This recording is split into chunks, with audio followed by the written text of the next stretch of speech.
donde vamos a empezar a revisar es sobre el diencéfalo. El diencéfalo, como sabemos embriológicamente, se presenta a nivel de la quinta semana, cuando el prosencéfalo, que ya había aparecido en la semana 3, 2 semanas después, es decir, en la semana 5, el prosencéfalo se divide en telencéfalo y diencéfalo. Y lo estamos viendo acá, la localización del diencéfalo. Acá se puede ver cómo la vesícula número 1, el telencéfalo, va a rodear completamente al diencéfalo, vesícula número 2, a la cual la rodea completamente, se fusiona y forma prácticamente anatómicamente una sola unidad. La localización del diencéfalo, como digamos, está en la parte central del encéfalo en sí. Otra forma de describir el diencéfalo puede ser que el diencéfalo son las estructuras anatómicas, digamos, nerviosas, que están alrededor del tercer ventrículo, porque es el ventrículo de la vesícula número 2. ¿Okay? ¿Cuáles son los límites del diencéfalo? Para ello nos valemos de un corte coronal o de Charcot, un corte transversal o de fleshing, y también de un corte a nivel sagital. Entonces vamos a ver que el límite anterior está dado por una línea que une el agujero de Monro con el quiasma óptico. Y en cada uno de ellos le hemos puesto del mismo color. El límite posterior está dado también por una línea que va desde la comisura blanca posterior hasta lo que son los cuerpos mamilares. El límite superior está dado en este nivel, se puede ver en la parte media, está dado por el techo del tercer ventrículo, en el cual está formado por la tela coroidea, que no viene a ser sino un repliegue de la pía madre. Y lateralmente, este es en el centro, pero lateralmente el límite superior está dado por el piso de los ventrículos laterales. ¿Okay? El límite inferior, lo estamos viendo acá, es una serie de estructuras constituidas por el quiasma óptico, el infundíbulo, el tuber, el quiasma óptico, el infundíbulo, el tuber cinerio y los cuerpos mamilares. El límite lateral se puede ver en este corte y en este otro corte, está constituido por la cara interna del brazo posterior de la cápsula interna y la cola del núcleo caudal. El límite medial es el más fácil de todos, está dado por el tercer ventrículo. ¿Okay? Acá, ¿cuáles son las partes del diencéfalo? Está constituido por cuatro partes. El tálamo es la estructura más grande que hay. El subtálamo, que está acá, el hipotálamo y el epitálamo, que está en la parte posterior. Vamos a revisar en esta clase lo que es el tálamo y el hipotálamo, debido a que el subtálamo ha sido ya estudiado en la clase previa con las estructuras de los ganglios basales, y el epitálamo también ha sido estudiado ya con lo que es el sistema límbico. Hablaremos entonces del tálamo. El tálamo es el núcleo, digamos, más grande que existe en el sistema nervioso. Tiene un largo de 4 centímetros, un ancho de 3 y tiene una altura de 2.8 centímetros. Tiene dos extremos, un extremo anterior, llamado también tubérculo anterior del tálamo, y un extremo posterior más grande que es denominado el pulvinar. En este corte sagital vamos a ir viendo que tiene 4 caras. Una cara superior que está constituido por el piso de los ventrículos laterales. De igual manera lo hemos puesto en el mismo color. Después tenemos el piso inferior, cuyo límite interno está demarcado por el surco hipotalámico. El piso, la cara lateral está dado por, digamos, su relación con el núcleo caudado y por la estría terminal, que es el límite que separa el núcleo caudado del tálamo, en donde se asienta la vena tálamo estriada. Después, el límite medial es el más fácil de todos, está dado por el tercer ventrículo. Debemos de mencionar que en este último límite se puede apreciar fácilmente lo que es la comisura gris intertalámica.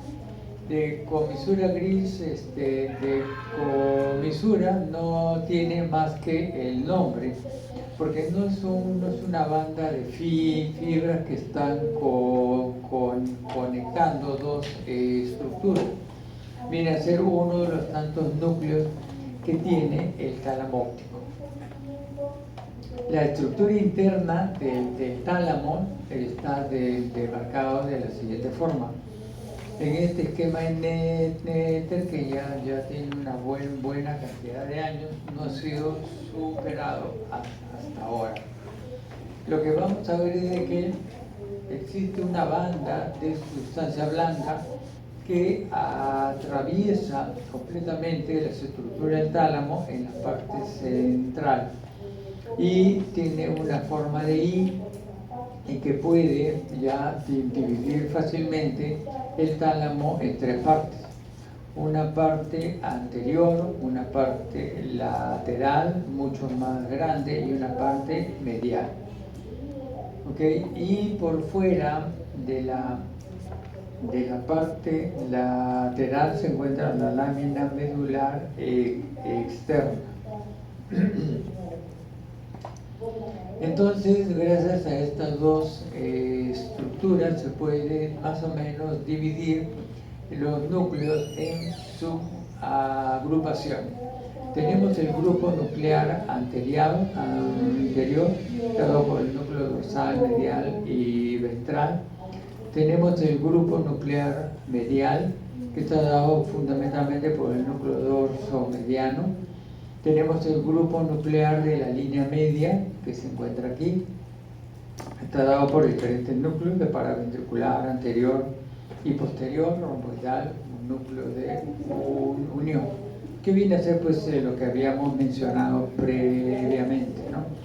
El grupo nuclear lateral, que es el más grande de todos, está dado, se divide en dos partes. Un grupo nuclear ventrolateral y un grupo nuclear dorsolateral. En el primero de ellos vamos a ver el núcleo ventral anterior, hacia atrás el núcleo ventral lateral y finalmente el más posterior, el núcleo ventral posterior. Este último núcleo en sí, haciendo un corte coronal, se puede ver que se subdivide en 2 partes: el núcleo ventral póstero lateral y el núcleo ventral póstero medial. El grupo nuclear dorso-lateral también tiene tres núcleos. De la parte anterior tenemos el dorsal lateral, el póstero lateral y finalmente el pulvinar. Ahora tenemos un grupo nuclear intralaminar, es decir, que están acá dentro de la lámina medular interna. El más importante es el centro mediano, pero también tenemos el paracentral, parafascicular y el central medial y central lateral. Tenemos también un grupo de cuerpos geniculados que están adosados al pulvinar, como lo es cuerpo geniculado lateral y el cuerpo geniculado medial. Finalmente tenemos el núcleo reticular que a manera de un casco está rodeando la parte externa del grupo nuclear lateral y separado del mismo por la lámina medular externa. Entonces vamos a ir revisando cada uno de ellos. El grupo nuclear anterior va a tener comunicación con el núcleo dorsomediano, con todo el grupo nuclear lateral, con el otro núcleo anterior del tálamo, va a tener relaciones recíprocas con el hipotálamo, específicamente principalmente con el cuerpo mamilar a través del fornix. Va a tener también vía de ida y vuelta con el cingulum por las fibras tálamo-corticales y corticotalámicas, y también va a tener una relación con el hipocampo, pero de manera indirecta, y esto se lleva a cabo gracias a través del circuito de Papez. Indirecta porque es a través del fornix que el hipotálamo se conecta con el grupo nuclear anterior y finalmente con las fibras mamilotalámicas se comunica con el tálamo. Las funciones de este grupo nuclear, debido a las amplias conexiones, están relacionados con el sistema límbico, el circuito de Papez, los procesamientos de las emociones y en los mecanismos de la memoria. ¿Okay? El grupo nuclear medial, estamos viendo que va a recibir información de la amígdala de ida y vuelta con el hipotálamo, con el lóbulo prefrontal y también con el resto de los núcleos talámicos. De tal manera de que estas relaciones tan importantes va a hacer que realice interacciones de diversas modalidades sensoriales. Esto es tanto somática, visceral, olfatoria, y que lo relaciona con las emociones, los sentimientos y los estados subjetivos. Este es un núcleo del dorso mediano muy estudiado por la psiquiatría. El otro es el grupo nuclear de la línea media, que digamos estructuralmente es muy similar a la formación reticular. Inclusive algunos investigadores hablan de que es una prolongación hacia el tálamo de la misma formación reticular del tronco cerebral, por lo que va a recibir información a partir de este punto. Por otra parte, también recibe información del sistema límbico y, aunque está poco desarrollado en el humano, la función está relacionada como de funciones de alerta y respuesta emocional rápida con fines de supervivencia y de defensa. ¿Okay? Tenemos el grupo nuclear lateral, que es el más grande de todos. Vamos a empezar a estudiar cada uno de ellos. El núcleo ventral anterior va a recibir información del globo pálido, de la sustancia negra, la parte compacta, y va a tener relación recíproca con las regiones premotoras como el área 6 y 8. También va a tener relación recíproca con el grupo nuclear de la intralaminar y también con el núcleo reticular. Entonces, en relación con todas estas relaciones, la función que va a tener es en el procesamiento de la información motora, porque esto acá pertenece a lo que son los ganglios basales funcionalmente. Control piramidal del movimiento, lo cual vamos a ampliar en la penúltima clase. Y, por ejemplo, en la enfermedad de Parkinson se ve que la estimulación de este núcleo empeora el cuadro de Parkinson y su destrucción puede causar una mejoría en el cuadro. El otro núcleo es el ventral lateral. Este va a tener una relación muy importante con el cerebelo. Acá específicamente podemos empezar describiendo lo que se conoce como el neocerebelo. Y en este punto está el núcleo dentado. Entonces, este núcleo dentado va a mandar información que va a llegar al núcleo ventral lateral a través del núcleo rojo, con la fibra cerebelo rubro talámica. Pero en el núcleo rojo va a tener una conexión con la parte superior del mismo, con el neorrubro. ¿Okay? Por otra parte, lo que son ya los otros núcleos globosos emboliformes que pertenecen al paleo cerebelo. Esto lo vamos a ampliar en otra clase. Va a tener conexión con el ventral lateral de igual manera indirectamente a través de su conexión con el núcleo rojo, pero esta vez con la parte inferior del núcleo rojo, es decir, con el paleo rubro. ¿Okay? Además, también recibe información del globo pálido, y toda esta información procesada la va a proyectar por una parte a la región prefrontal, área 6, disculpen, premotora como el área 6, el área motora 4, y también se va a proyectar hacia el área motora suplementaria. Entonces este complejo de circuitos puede, digamos, formar dos vías fundamentales. Considerando el núcleo ventral lateral, se divide funcionalmente en dos partes, una parte posterior y una parte anterior. La parte anterior funcionaría con el globo pálido y se proyectaría la corteza motora suplementaria, y la parte posterior tendría conexiones con el cerebelo y se proyectaría la corteza premotora. De tal manera que, de acuerdo a esto, las funciones que se desprenden son, a nivel del cerebelo, regulación y coordinación del movimiento, y con el globo pálido con el asa motora de los ganglios basales. Algo que ya hemos estudiado en una clase previa, activando el asa motora directa para activar el movimiento y activando el asa motora indirecta para la detención del movimiento. ¿Okay?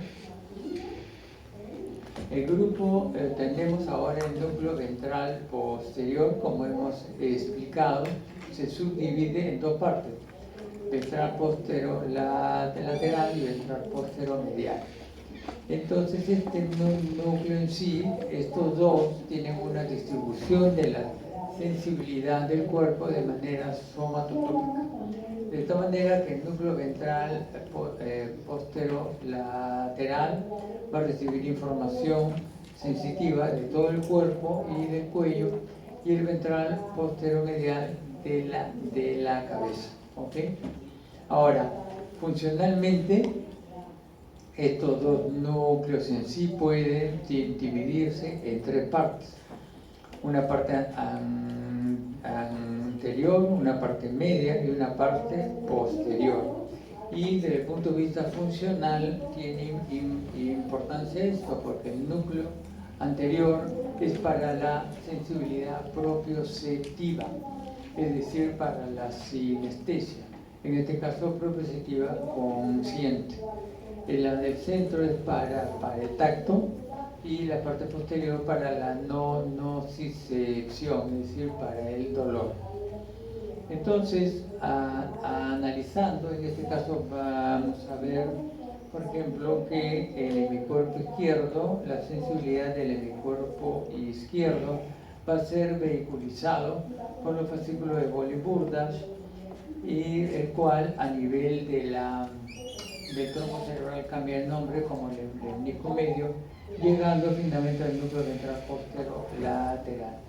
y a través de la vía espinotalámica ventral y lateral, que cambia de nombre, a nivel de tronco, como el menisco espinal también llega. Esto lo vamos a ampliar en la última clase, ¿ok? Pero adelantando, fascículo de Wöhler-Burdas van a llevar sensibilidad proprioceptiva consciente. El espinotalámico ventral y lateral va a estar llevando lo que es la nocicepción, la sensibilidad térmica y el tacto grosero.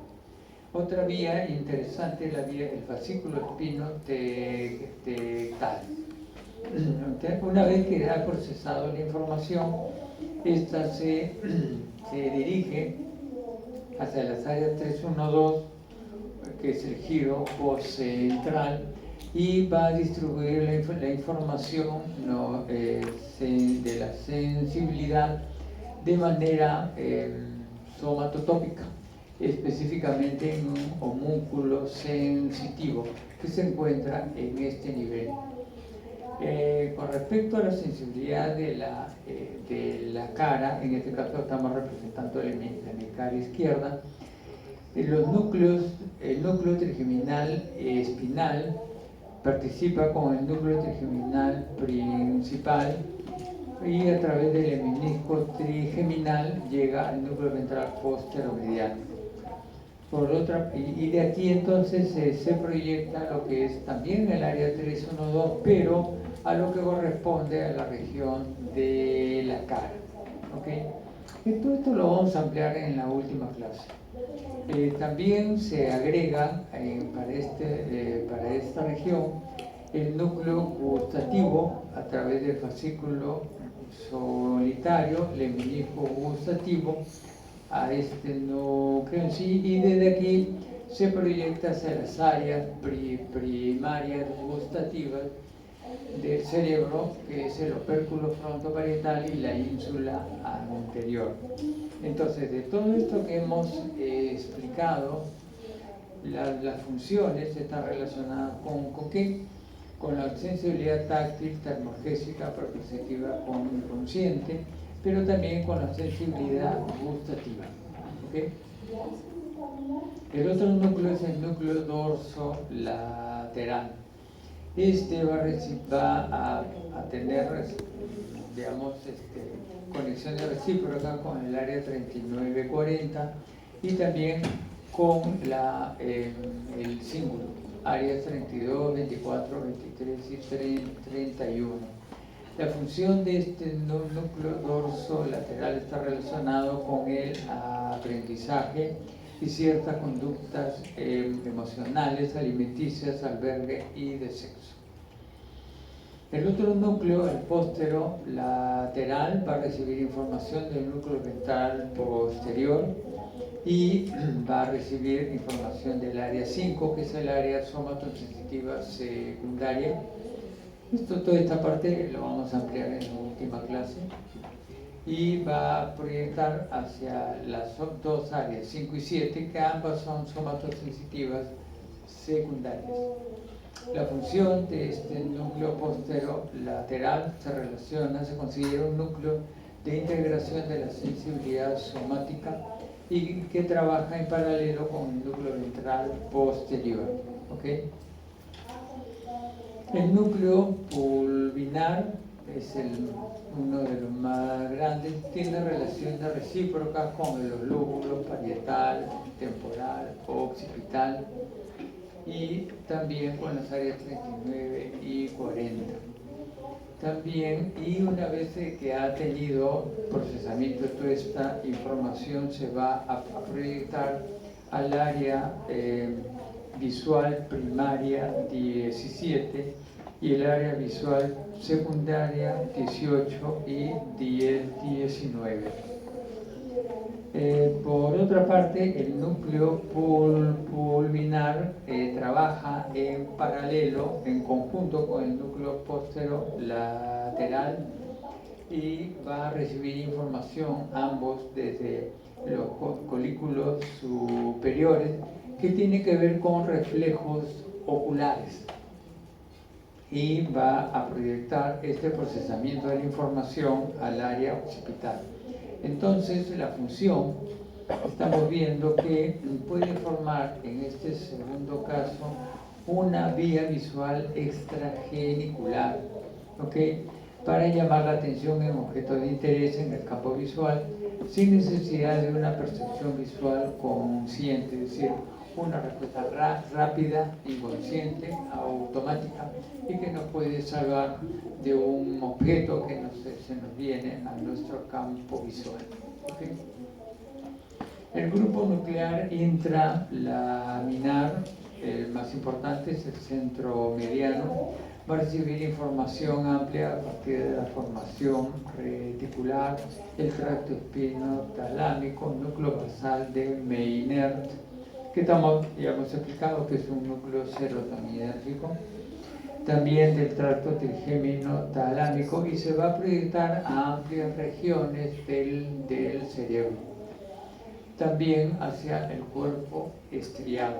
Entonces la función, de acuerdo a todas estas relaciones, tiene un papel principal en la estimulación no específica de la corteza cerebral por fibras del SARA, del sistema activador reticular ascendente de la formación reticular, y vías sensitivas ascendentes para una respuesta motora refleja rápida, automática. Y también influye en los niveles de conciencia y de alerta de la persona.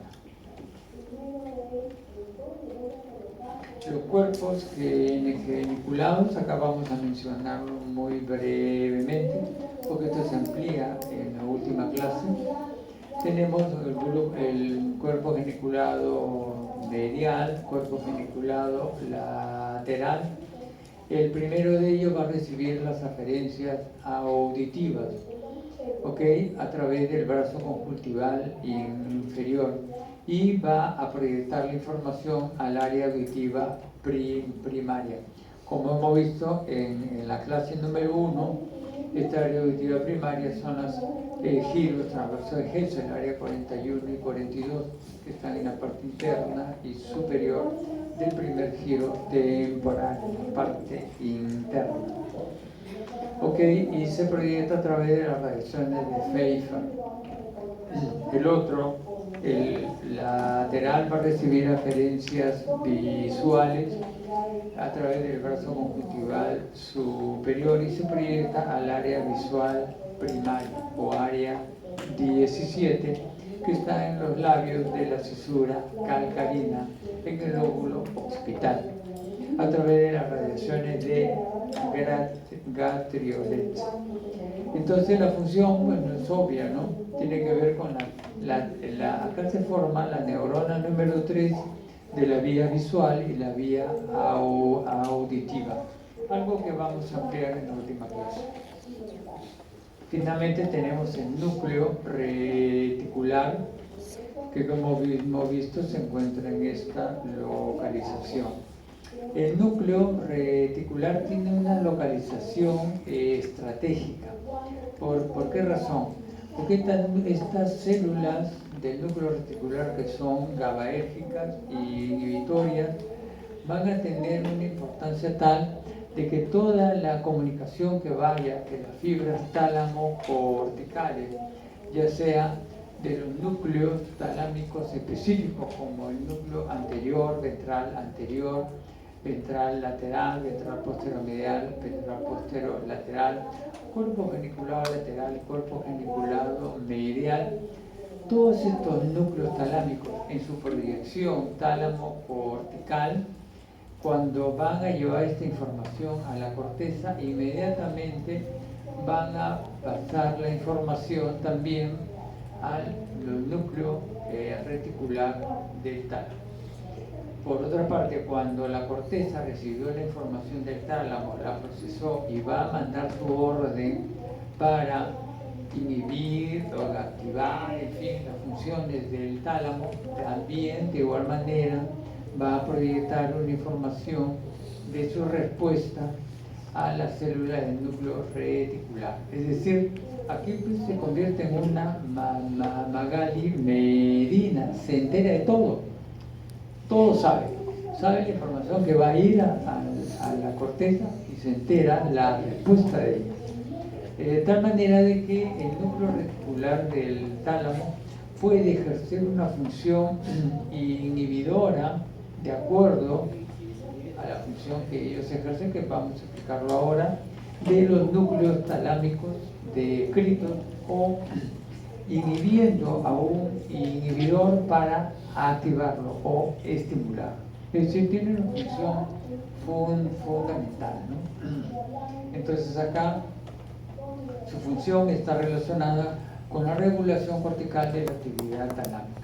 Entonces, el grupo nuclear reticular tiene varias funciones. Durante la vigilia, por ejemplo, tiene una función denominada saliencia. ¿Qué significa eso?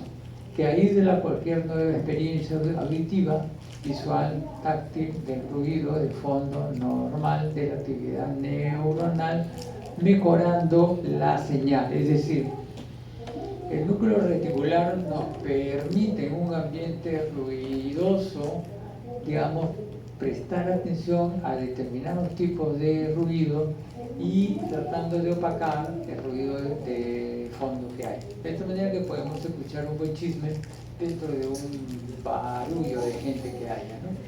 Y de igual manera para las otras sensaciones, visual, somática, etc., ¿no? Esta es una función de saliencia. La otra función es centro-periferia, de esta manera que mejora la actividad de la zona más estimulada y suprime la periferia que no está tan relacionada, es decir, enfocando la información y prestando verdaderamente atención a lo que importa. La otra acá, de esta manera el tálamo hace un filtro de la información que va a la corteza y la corteza controla qué información debe de dejar pasar. Por otra parte, también es importante para la formación de ritmo alfa. Ritmo alfa se refiere a un ritmo electroencefalográfico, que lo estamos viendo acá. Okay. Durante el sueño no REM, porque el sueño tiene dos fases.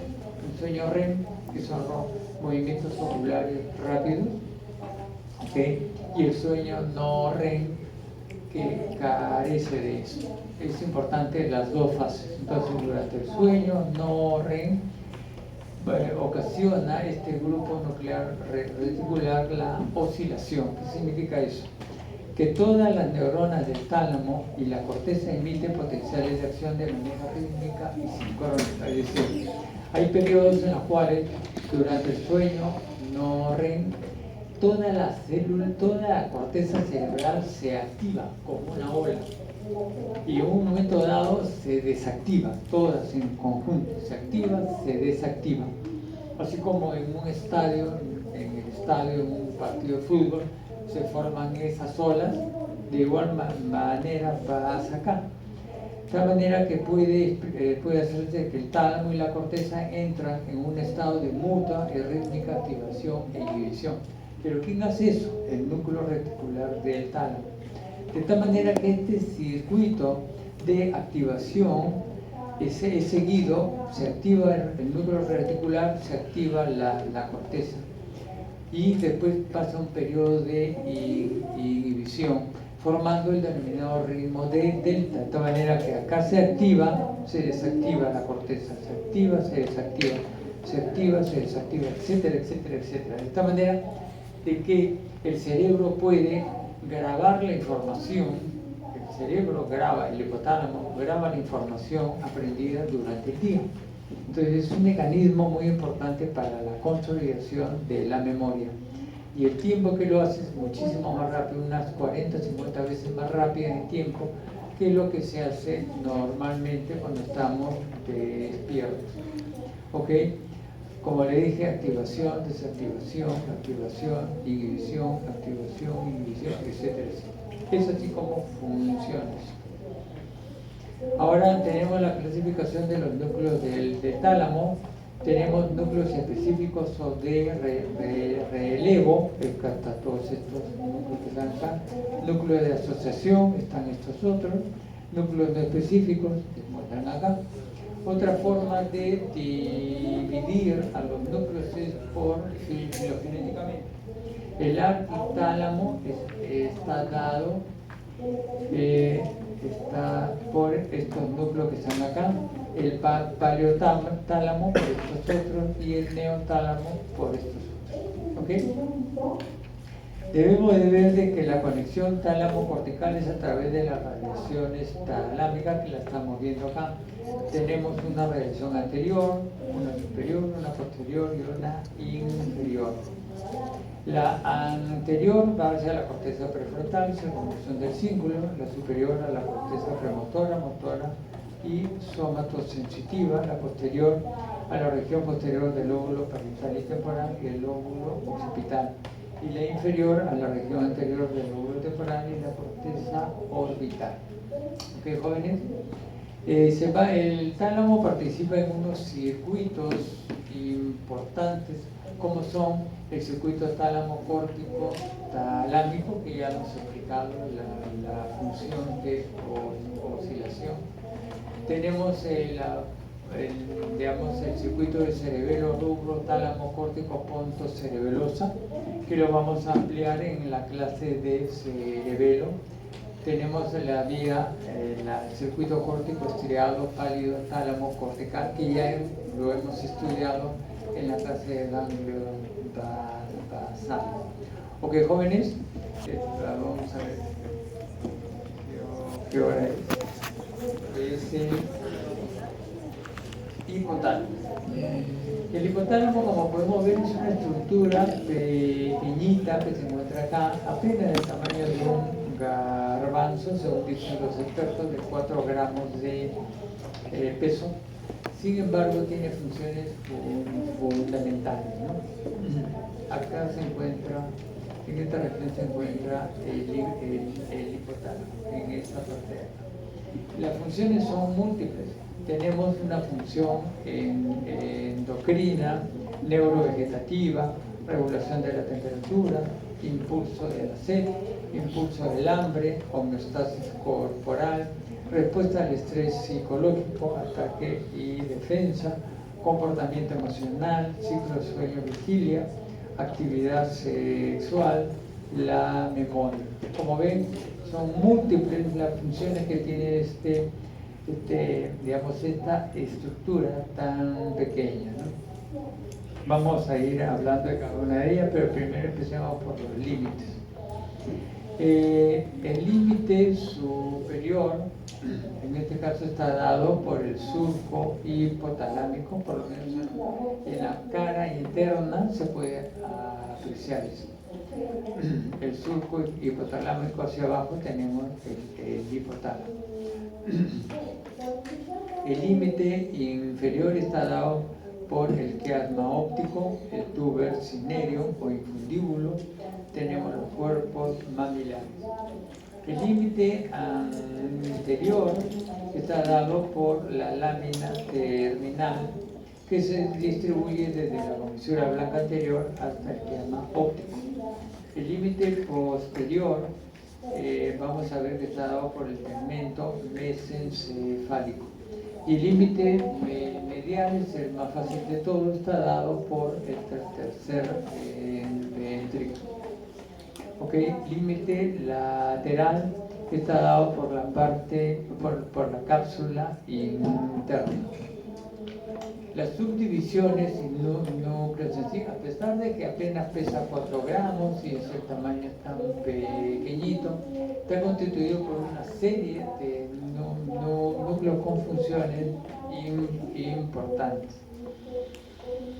Se agrupan en 3 partes estos núcleos en sí. Un grupo nuclear anterior, también denominado supraóptico o rostral. Un grupo nuclear intermedio, también llamado tuberal, y un grupo nuclear posterior, también llamado mamilar. Entonces, acá estamos viendo todos los núcleos que hay y vamos a irlos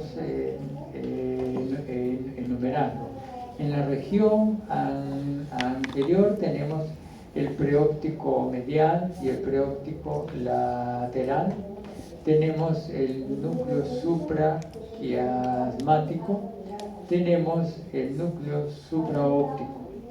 En la región intermedia vamos a tener el núcleo paraventricular, el núcleo periventricular, que es este la grande que está acá, como una lámina.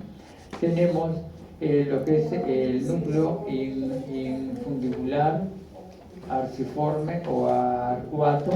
Tenemos el núcleo lateral hacia la parte de afuera. Tenemos el núcleo anterior, el ventro medial, el dorso medial y el núcleo dorsal. En la región posterior vamos a tener el núcleo posterior, el núcleo, acá se encuentra el núcleo intracalar o premaxilar, maxilar lateral y el medial. De tal manera que todos estos núcleos en sí, hay algunos de ellos que tienen funciones específicas, otros que tienen funciones compartidas y otros que no se les ha encontrado una función tan clara, pero que participan definitivamente. La forma de poderlos estudiar toda esta cantidad de núcleos es haciendo cortes coronales. En la parte anterior estamos viendo estos dos núcleos perópticos. En una parte más posterior ya está apareciendo lo que es el núcleo lateral. Okay. Tenemos acá el paraventricular, tenemos acá pues el núcleo anterior. Okay. En un corte posterior esto sigue más hacia atrás. Ya podemos ver lo que es el núcleo ventromediano. Tenemos acá lo que es el núcleo dorsomediano. Y en la parte más posterior ya vemos lo de la región posterior. De tal manera que la identificación de los colores y los números nos pueden dar una ubicación más o menos clara. Vamos a empezar con la función endocrina. En relación a ello debemos de mencionar que tenemos neuronas especializadas que inclusive le han puesto el nombre de célula neuroendocrina, ¿okay? Que realmente podría también llamarse neuronas endocrinas. Endocrino significa que la sustancia que la glándula está, digamos, vertiendo en la sangre circula y ejerce su acción a distancia. Acá estamos justamente viendo eso, como la neurona, en lugar de ser que funciona como una glándula acá, va a producir una serie de gránulos secretorios que a nivel de la sinapsis no se comportaría ya como tal, sino que el contenido se vertiría a nivel del vaso sanguíneo y actuaría a distancia. Obviamente, para la producción de esta secreción, como en cualquier glándula, interviene el retículo endoplásmico rugoso, el complejo de Golgi, en este caso ya las vesículas transportadoras, los microfilamentos, los microtúbulos.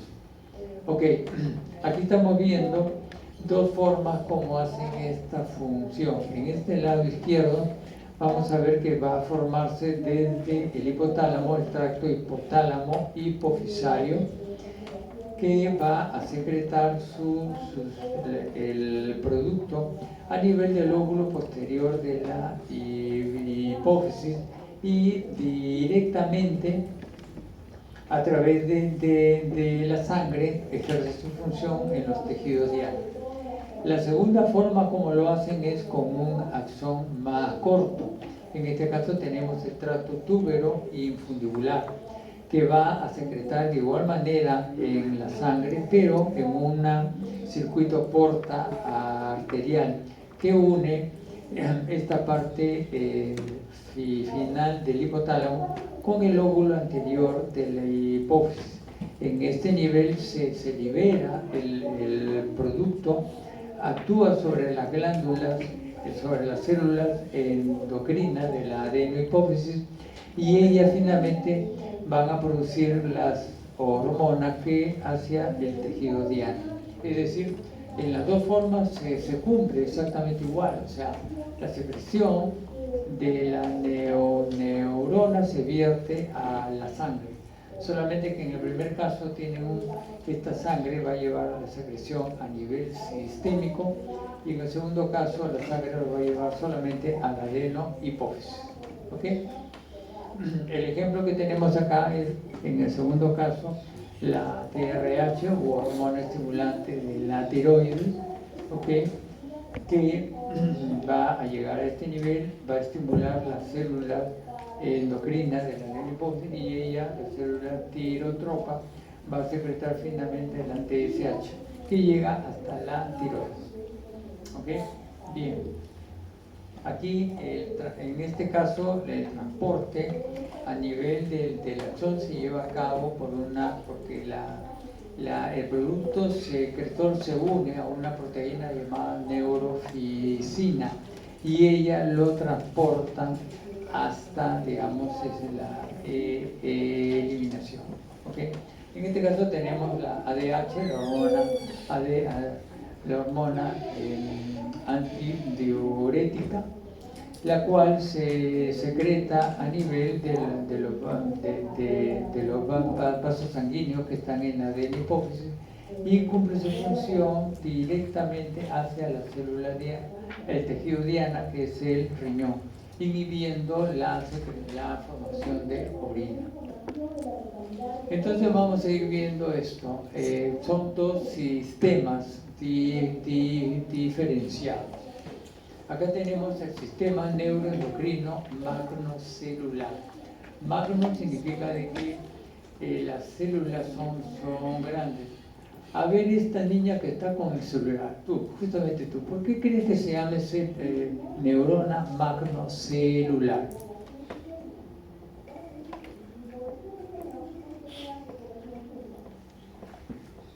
Esto ya lo expliqué ya. ¿Sería bueno que dejes el celular? Sí, deja el celular y presta atención. Macrocelular significa que la neurona tiene un cuerpo celular grande. Y tiene un cuerpo celular grande porque requiere tener un axón más largo. Y eso es lo que estamos viendo justamente acá. Tenemos sistema neuroendocrino macrocelular, que está dado, acá está, por el núcleo paraventricular, el núcleo supraquiasmático, ¿ok? Entonces de aquí estos dos núcleos van a tener acciones largos, formando lo que es el tracto hipotálamo hipofisario, y estos acciones largos van a llegar a la neurohipófisis, y a través de la secreción ya llega a la sangre, al cuerpo. ¿Okay? Pero tenemos el otro sistema, el sistema neuroendocrino parvocelular. Parvo significa pequeño, es decir, sus axones no son tan largos. Y acá lo estamos viendo, los núcleos parvocelulares. Tenemos el núcleo preóptico, tenemos el núcleo ventromediano y tenemos el núcleo arqueado. Estas van a tener axones cortos a través del tracto túbero infundibular.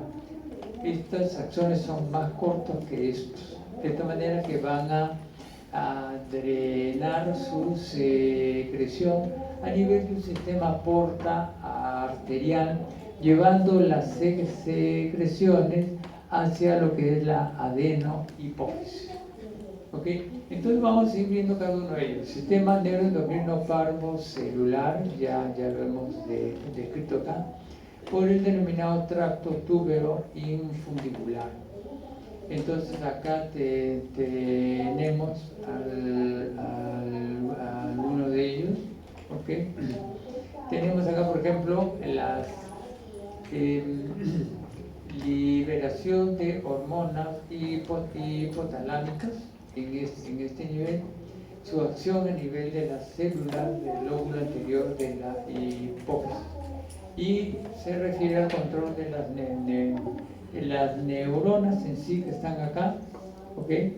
Van a ser controladas por aferentes del sistema límbico, aferentes de la formación reticular, hiperpolarización de las neuronas GABA del circuito local, algunas sensibles a las hormonas circulantes, y va a tener también inhibición por receptores opioides, que son abundantes en la región intermedia del hipotálamo, ¿ok?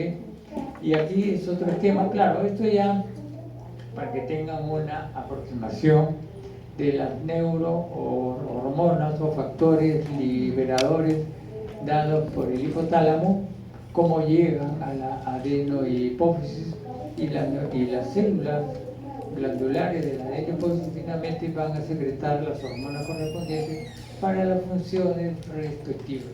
Claro, esto ya es para una clase ya de endocrinología. ¿Okay?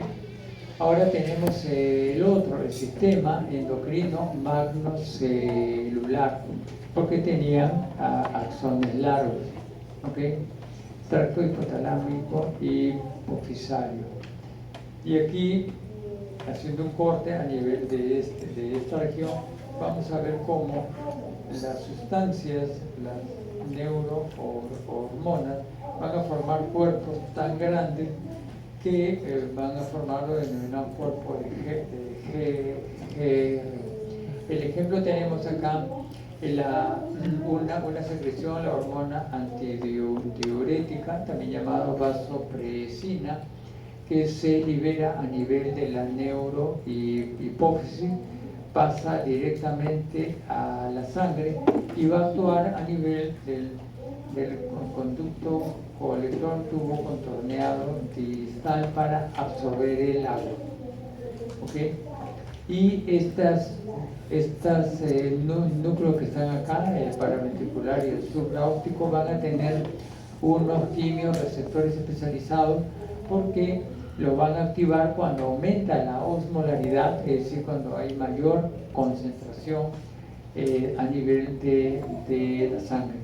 Pero no solamente es en esta parte, también los órganos circunventriculares contribuyen, como es el órgano vascular de la lámina terminal, el órgano subcortical, la glándula misma pineal, la eminencia media y la neurohipófisis, el área postostrema. Son órganos circunventriculares que tienen receptores osmóticos. La otra es la oxitocina, que se libera y va a irse a la sangre y actúa cuando la madre está dando de lactar. De tal manera de que la secreción láctea que ya se encuentra acumulada puede verterse para el bebé. ¿Okay? Y esto se realiza porque la succión del bebé estimula la fibra que van a hacer que el hipotálamo pueda secretarla. La otra es lo que son las estimulaciones, las contracciones del parto, y a nivel de la pelvis va a causar una estimulación de la oxitocina que va a actuar a través de la sangre para relajar la musculatura de la pelvis. Esta es la primera función. La segunda función es la función neurovegetativa. ¿Okay? Y aquí el hipotálamo se convierte en el centro superior de control del sistema nervioso simpático y parasimpático. El área hipotalámica anterior controla el sistema nervioso parasimpático con todas las funciones respectivas, y el área hipotalámica posterior controla el sistema nervioso simpático con todas las implicancias que esto conlleva. Ambos van a inervar todos los órganos internos de manera opuesta con funciones contrarias. Para dar un ejemplo, mientras que el parasimpático provoca la miosis, el simpático provoca la midriasis, y así sucesivamente con el resto. La otra función es la regulación de la temperatura. El área hipotalámica anterior, que está relacionado con el sistema, con el sistema simpático, el parasimpático disipa el calor. En cambio, el área hipotalámica posterior, que tiene que ver con el simpático, lo que tiene la finalidad es mantener la temperatura constante, aumentando o disminuyendo la sudoración. Pero todo esto depende, digamos, del termostato, que son los núcleos preópticos. ¿Okay? Son neuronas termosensibles con referencia a termorreceptoras cutáneas tipo vaniloide y mentol. Entonces, si el termostato por alguna razón dice que la temperatura corporal debe estar en 38, entonces el sistema simpático lo hace que se mantenga en 38, porque el termostato lo considera así. Pasa la infección, qué sé yo, entonces el termostato dice que debe estar en 36.5. Entonces el sistema simpático lo mantiene en 36.5. Acá estamos viendo que las aferencias de los termorreceptores de tipo, digamos, vaniloide 1, vaniloide 2, para que se activa con temperatura mayor de 43 y 52 grados. Y tenemos los receptores tipo mentol 8 y 11, que se activan con temperaturas menores de 15 o cuando llegan a 0 grados. De esta manera que hay receptores especializados a nivel de la piel que cumplen con esta función. Una vez la neurona número 1 se encuentra en el ganglio de la raíz posterior, van hacia el asta posterior de la médula espinal y asciende por la vía espino-reticular hacia el hipotálamo. ¿Okay? Otra forma de actuar sobre el termostato es, por ejemplo, cuando hay una infección, los agentes infecciosos causan una serie de pirógenos entógenos y puede regular el termostato aumentando la temperatura del cuerpo. El área hipotalámica posterior, que tenía que ver con el simpático, va a descender su orden a nivel de la neurona preganglionar simpática. Esta se encuentra a nivel del asta lateral de la médula a nivel dorso lumbar alta. Y desde aquí va a ir hacia la cadena simpática, la neurona número 2, y desde ahí hacia lo que es ya la glándula sudorípara, ¿no? ¿Okay? Ocasionando, digamos, también la contracción, vasoconstricción, temblor, por acción sobre los músculos. Este sistema fino de control de la temperatura se pierde con los años. Por eso los ancianitos suelen enfriarse mucho y recalentarse mucho. De tal manera que al abuelito, a la abuelita de la casa no lo van a tratar como ustedes, que son jóvenes. Su sistema regulatorio funciona eficientemente, en ellos ya no funciona así. Así que mientras están ustedes con el abuelito o la abuelita fuera de la casa, un poquito de viento y la abuelita tiene frío, ay abuelita, no sea tan pesada, no pasa nada, mira, yo estoy en polvo, claro, como ustedes son jóvenes. Pero ella, la abuelita, va a terminar con una bronconeumonía que finalmente la puede matar. Así que hay que tener cuidado en eso. El otro es el impulso de la sed. Y para acá tenemos una serie, tenemos el núcleo paraventricular y el núcleo supraóptico, que son los centros de la sed. El núcleo paraventricular y el núcleo supraóptico. Estos otros núcleos que están acá, como el núcleo preóptico medial, el órgano subfornical, tenemos el órgano vasculoso de la lámina terminal, funcionan como osmoreceptores, testeando lo que es la osmolaridad de la sangre y pasando esta información inmediatamente a los centros de la sed, que son estos dos. cómo regulan la sed de dos formas. La primera de ellas, que es muy importante, es aumentando o disminuyendo la secreción de la hormona antidiurética. Entonces, el volumen de la sangre y la osmolaridad de la sangre son dos factores importantes que actúan sobre estos núcleos de la sed. ¿Okay? Entonces, ajustando la secreción de la ADH y con respuestas conductuales para beber o dejar de beber agua. De tal manera de que la disminución del volumen de sangre puede actuar sobre los vasoreceptores a nivel de la aurícula derecha y desde aquí, a través del núcleo solitario, las vías del tracto solitario talámico actuar en este nivel. Disminución de la presión arterial va a actuar a nivel del seno carotídeo y por la misma vía pueden enterarse ellos. Entonces, los centros de la sed, tanto por los receptores osmolares como a nivel central como a nivel periférico, puede enterarse de esto. En general, la disminución del volumen de la sangre y hipovolemia o aumento de la molaridad va a causar sed.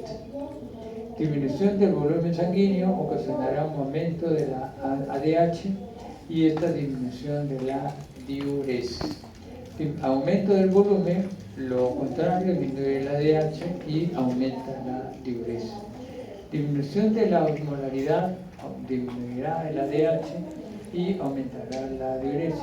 Aumento de la osmolaridad incrementará la ADH y disminuirá la diuresis. Entonces es un mecanismo muy simple pero efectivo.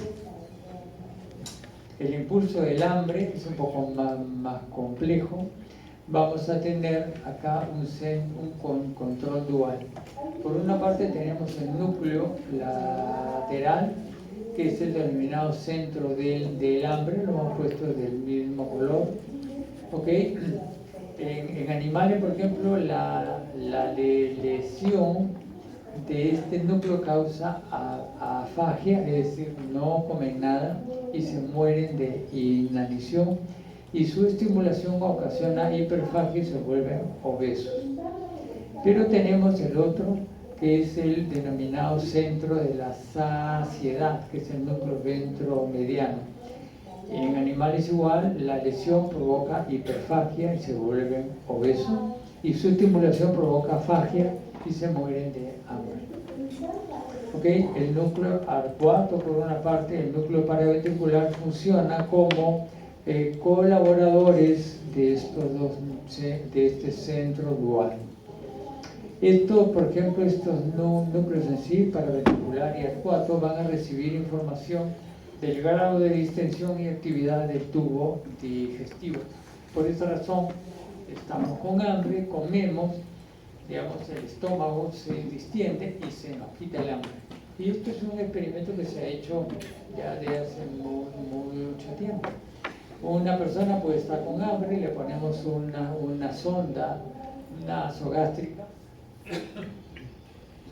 El balón, cuando está en el estómago, hay un balón que se insufla, y al pocos minutos de insuflarse, el apetito cae inmediatamente. Se siente el sujeto satisfecho, ya no tiene hambre. Le quitan el aire, el balón se disminuye y al poco tiempo inmediatamente empieza a tener hambre.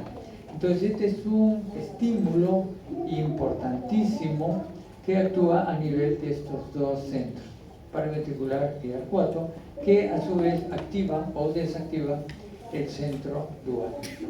Por otra parte, también estos dos centros se activan con el nivel de la glucosa sanguínea, los hormonas en sangre y el balance de grasa corporal.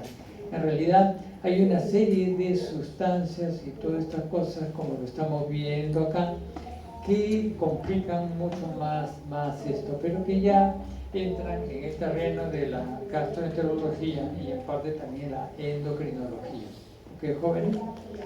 La cuestión es de que pueden haber una serie de trastornos, como en este caso, estamos viendo la anorexia nervosa, en el cual ya hay un problema en la organización central del esquema corporal.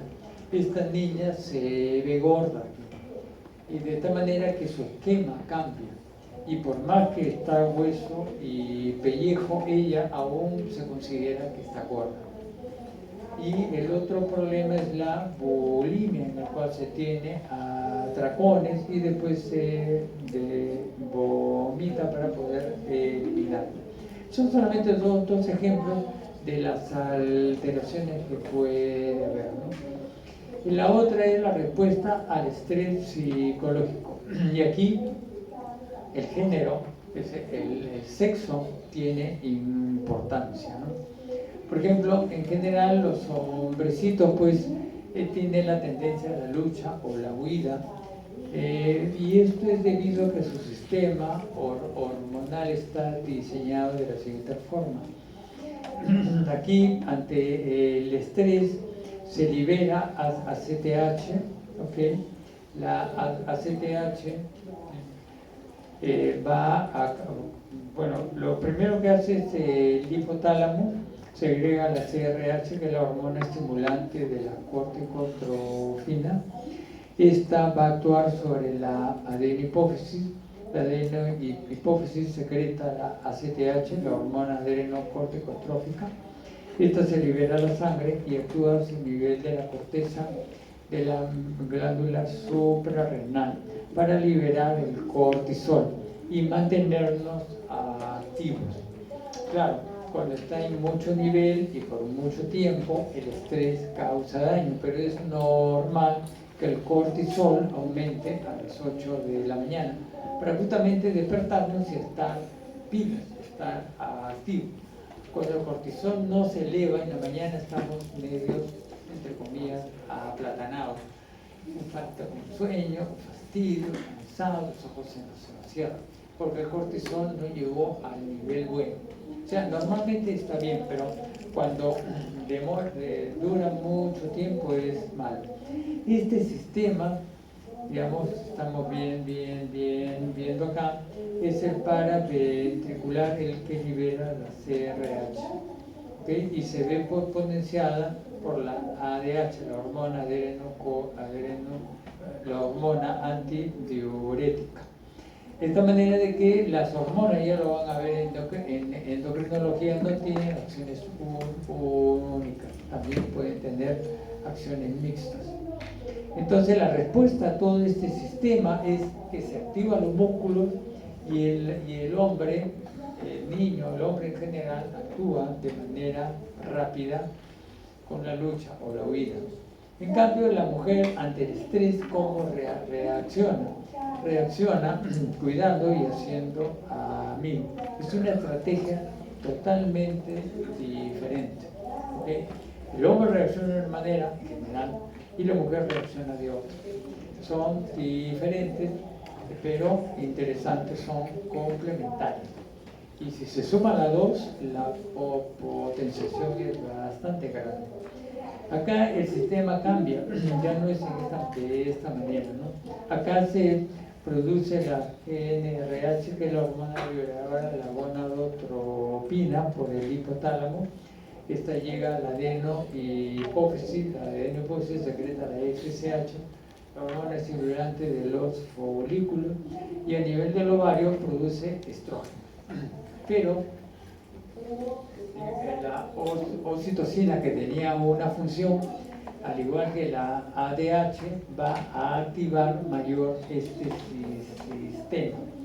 Y este sistema hace de que actúe la mujer en esta forma. Vamos, estamos hablando de términos generales, ¿no? Y además de eso, por resonancia magnética funcional, se ha visto que el hombre, ante el estrés, se activa el área, el lóbulo prefrontal, específicamente la región dorsolateral, que para la planificación, supervisión, secuenciación de las acciones. En cambio, en la mujer lo que se activa más es el giro del símbolo, que tiene que ver con las emociones. De tal manera que hay un sustrato endocrinológico diferenciado y hay un sustrato neuroanatómico diferenciado. ¿Ok?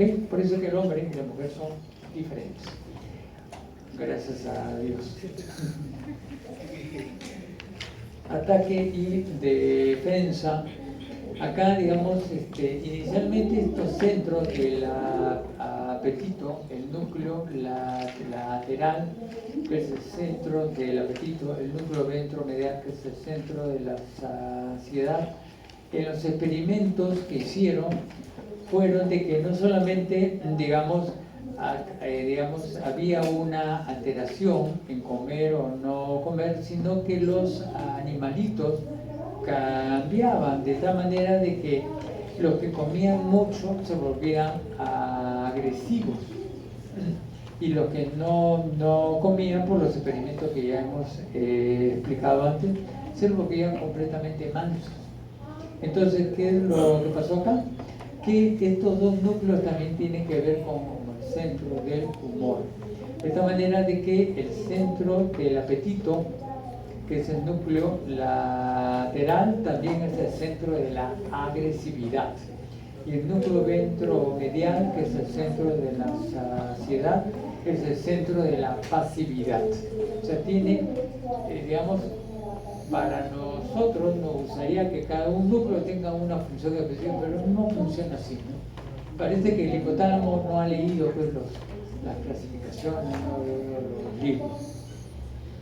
Ok, tenemos el otro, es el ciclo sueño-vigilia, y aquí interviene el núcleo supraquiasmático y la vía retino hipotalámico pineal. Acá tenemos el núcleo supraquiasmático, está encima del quiasma óptico, que es un núcleo hipotalámico importantísimo. Ellas se van a estimular por el tracto retino hipotalámico, que es un tracto no visual. Este tracto se activa cuando la luz ambiental baja por el atardecer, de tal manera de que este tracto con células ganglionares de la retina especializada, ¿ok? Estamos viendo acá células ganglionares de doble o tipo 3 que responden a la disminución de la intensidad de la luz, actúa sobre el núcleo supraquiasmático. Otras vías moduladoras que actúan también acá van a ser el cuerpo geniculado lateral, aferencias noradrenérgicas, acetilcolinérgicas, serotoninérgicas del tronco, el cíngulo, el parahipocampo, el tálamo y otros núcleos hipotalámicos. Todas estas son, digamos, aferencias a este núcleo supraquiasmático. La vía de salida, y este va a actuar como marcapaso, es decir, el núcleo supraquiasmático es el reloj biológico maestro del cual dependen todos los órganos del cuerpo.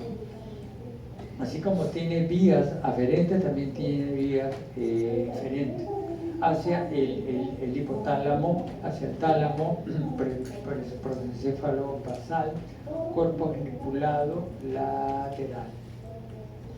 Lo interesante del caso es que una vez que procesa toda esta información y recibe información visual, información de la luminosidad y de otras vías, va a contactarse con el núcleo paraventricular. Ya estamos viendo que el núcleo paraventricular tiene tres funciones diferenciadas.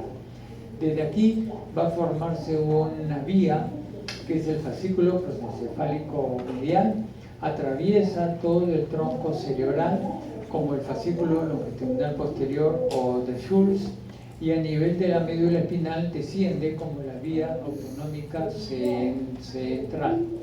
En este nivel va a contactarse con el asta lateral de la médula espinal, núcleo intermedio lateral, que es la primera neurona simpática. De aquí sale el axón al ganglio cervical superior de la cadena simpática, la neurona número 2, y desde aquí El axón va a tener un largo recorrido por el sistema arterial. Primero la carótida interna, después el polígono de Willis, después la cerebral posterior, después ingresa la fosa posterior y los lados de la tienda del cerebro se unen en el nervio coronari para llegar finalmente a la glándula pineal. ¿Okay?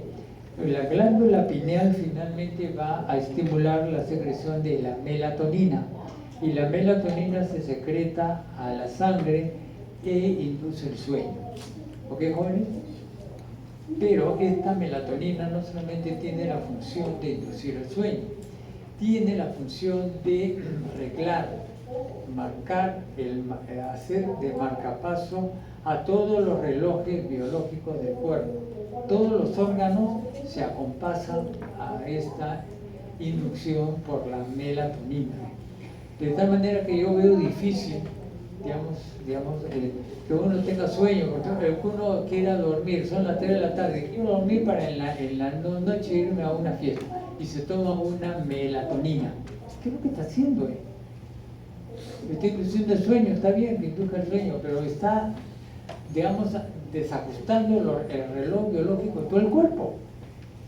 Lo está desajustando, porque eso tiene que estar de acuerdo a la biología. No puede ser de que uno... Y la melatonina se vende prácticamente sin receta médica en sí. Entonces, les digo esto porque no solamente es cuestión de inducir el sueño. La melatonina sirve para muchas cosas. Es antioxidante, induce el sueño REM, etc. Una serie de funciones, y la más importante es la del reloj biológico de todas las células del cuerpo. Y el cuerpo tiene que funcionar o clock, de acuerdo, todo bien, porque cuando uno come grasas en el almuerzo, en ese momento el reloj biológico del intestino tiene que estar acompasado con el reloj biológico del corazón, para que el corazón pueda secretar una enzima que va a degradar fácilmente los lípidos y que no se acumule en las arterias coronarias, estando la persona normal. Pero si no están acompasados, en el momento de que uno come grasa, la grasa va a aumentar, y si el corazón no está acompasado en la cronología con el intestino, la secreción de esa enzima no se va a dar en ese momento y las grasas se van a acumular y van a terminar a la larga en un infarto. Así es fácil. O sea, y así se produce un montón de enfermedades, inclusive el cáncer. De esta manera que les digo esto, porque no es cuestión de tomo melatonina y ya está. Ahí estamos haciendo un desajuste de la cronología de todo el cuerpo. En el ciclo sueño y vigilia tenemos el núcleo. Vamos a ver qué hora es.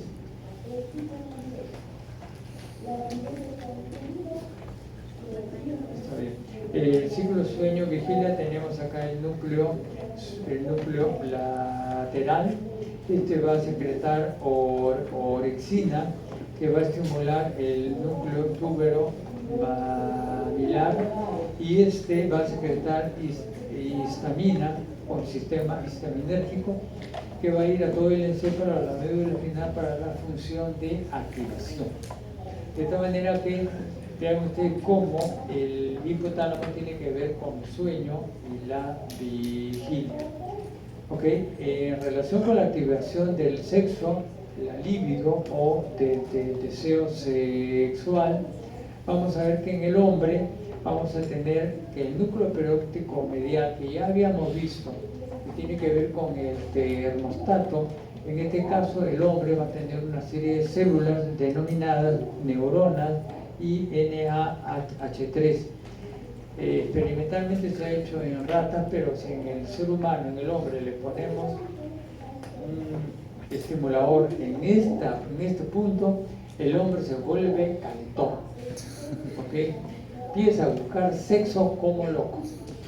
En cambio, la mujer no se escapa, porque la mujer es un núcleo ventromedial que habíamos hablado, que tiene que ver con las funciones del apetito, tiene que ver con las funciones de la agresividad, en fin, todas estas cosas. la parte emocional, si a una chica le estimulamos un núcleo ventromedial, se vuelve calentonas, ¿okay? De igual manera. O sea, hay núcleos específicos que tienen que ver con esta función de la libido en sí.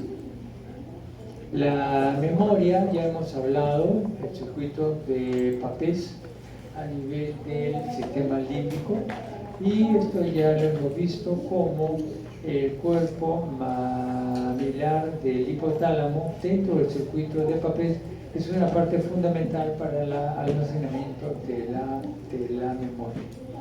Muy bien, jóvenes, gracias.